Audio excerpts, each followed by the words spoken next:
आपने कभी सुना है 14 लोक? ये कोई कहानी नहीं, बल्कि एक गहरा आध्यात्मिक रहस्य है।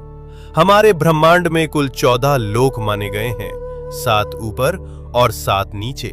ऊपर के 7 लोक, इन लोकों में आत्मा ऊंचाई की ओर बढ़ती है, ज्ञान, शांति और मोक्ष की दिशा में। भूलोक, ये वो लोक है जहां हम सभी मनुष्य रहते हैं।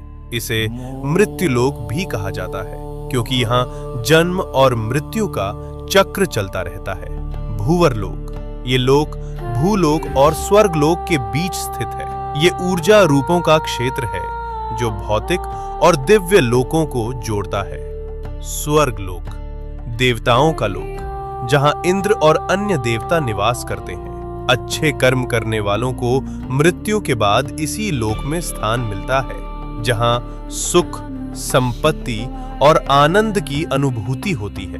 महरलोक, ये दिव्य ऋषियों, तपस्वियों और महान आत्माओं का निवास स्थान है, जहां वशिष्ठ और विश्वामित्र जैसे महान ऋषि तपस्या करते हैं। जनलोक, इस लोक में वे आत्माएं निवास करती हैं जिन्होंने ज्ञान और ध्यान में परम सिद्धि प्राप्त की होती है।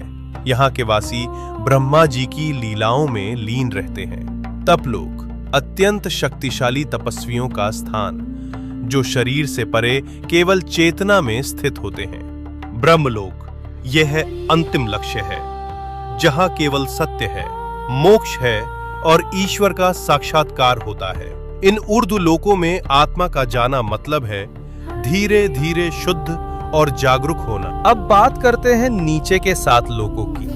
यहाँ भोग, मोह और भ्रम ज्यादा होता है। अतल लोक, राक्षसों और मायावी शक्तियों का घर। वितल लोक, जहाँ कामनाएं और भोग हावी रहते हैं। सुतल लोक, राजा बलि का लोक। वे दानवीर थे, लेकिन उनमें अहंकार भी था।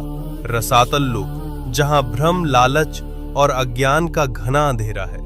तालातल लोक, छल, धोखा और झूठ से भरा हुआ लोक।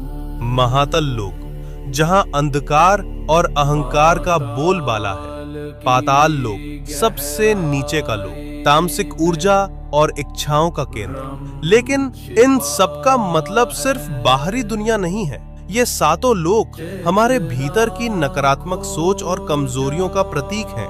तो जब हम सच्चाई, भक्ति और सेवा में लगते हैं, हम ऊपर के लोकों से जुड़ते हैं, और जब हम लालच, मोह और गुस्से में फंसते हैं, हम नीचे गिरते हैं। सोच बदलो, लोक बदल जाएगा।